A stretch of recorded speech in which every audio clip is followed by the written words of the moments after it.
review on this book, a wonderful book, A Long Petal of the Sea by Isabel Allende. So if you look at the book, you see it's a beautiful cover, and there are carvings of petal made in golden color, and every time I pick a book I get a nice feeling because of this cover.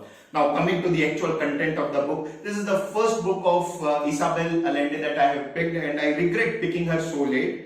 A Long Petal of the Sea basically at heart is a love story. The story of hope and optimism and endurance that human beings are capable of during the time of crisis. This love story is set up against the backdrop of Spanish Civil War. The story spans across 7 decades and takes us to 3 countries. It starts in Spain, where the protagonist Victor and Rosa they have to migrate to Chile to avoid the persecution at the hands of the authoritarian regime of Franco. The year is 1938, and they escaped to Chile. And while escaping, a very interesting thing happened that both these Victor and Rosa, they had to enter into relationship of a marriage which they did not wanted to. There was no love between the two couples, but the circumstances demanded them to do so, and they did. Now what happens next is the amazing evolvement of the love between Victor and Rosa. It is unlike any love story, let me tell you. There is no flimsy thing here.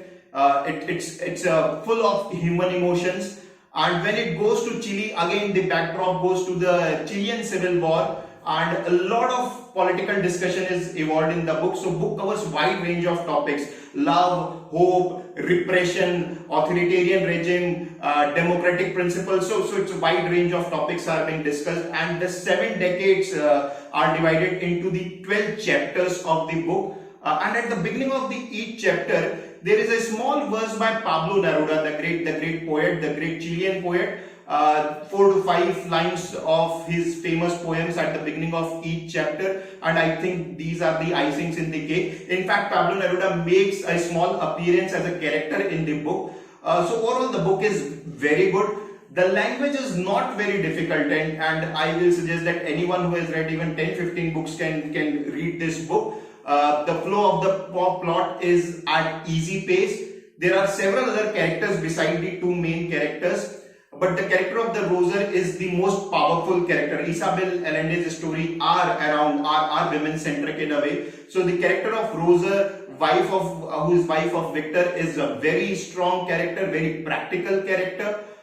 Physically, the author has portrayed her as not that strong, but emotionally and mentally she is very strong. And Victor's character, who himself is a great surgeon, is also very good. And the best part of the story comes towards the end. I will not give you any spoiler, but towards the end you start feeling, or you start to associate the story with what happens around us. So overall, a beautiful book to read. You get to know about a lot of good things, and there is nothing that stops me to give a 5 star to this book. So I really hope that you pick up this book and enjoy this. Thanks.